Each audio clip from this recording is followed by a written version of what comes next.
Oh, there we go. Alright, so go ahead and hit play.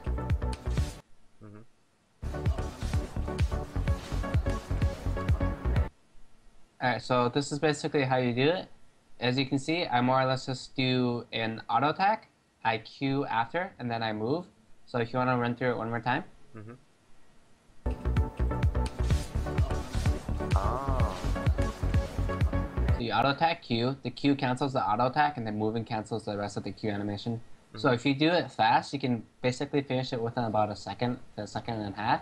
The faster you do it, obviously the better Riven player you are. So that's something that's very important. If you've been on Reddit recently, there's been a lot of posts about it. It's kind of silly that this is a mechanic, but it's a combo that you can do as Riven. And I suggest you practice it just like I was practicing it on Woes. It's, once again, you auto attack, then you Q immediately after to cancel the rest of the auto attack animation. And once you get the damage of Q off, you move right away to cancel the rest of the Q, and then you follow that up by an auto attack. And you should repeat that process to figure out how to do the Q and auto attack cancel. And then, awesome. Yeah, another combo is, it's kind of silly. It's not like, well, it's not silly, but it's not super advanced.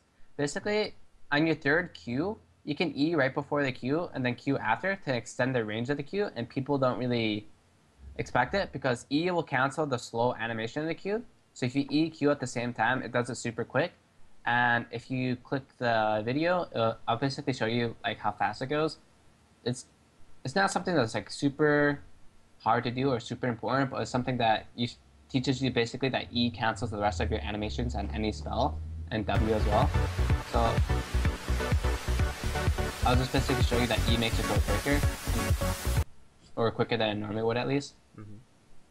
Here we can do it again. It just makes it go farther and it makes it go a little bit quicker. Oh yeah. It's very, very slight. Yeah, it's not like a giant noticeable thing, but people can't really see the difference. So if they think it's just a normal Q, they probably won't think it'll hit them. But sometimes it's the difference between hitting a person or not hitting a person.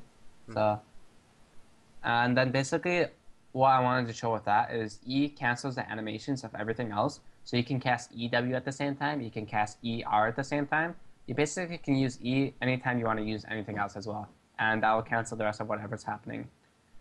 So the reason why I said earlier Hydra was a core item for the build is you can use Tiamat right before an auto attack or a skill, and it will combo it into the damage and not waste time. So in the case you say you auto attack, then you use Tiamat and then W right next to it, or right after that, it'll do it instantly, and then you don't have to worry about like the cast animation of your auto attack or the cast animation of your skill. So it's basically another way to weave and cancel autos or spell animations, so that you have a lot of variety in what you can use to cancel an auto animation or a spell animation. So Riven's kind of silly in what she can do with all her combos. It'll take a lot of time to learn that, but once you basically understand what cancels what, you just use that depending on the situation of what you want to do.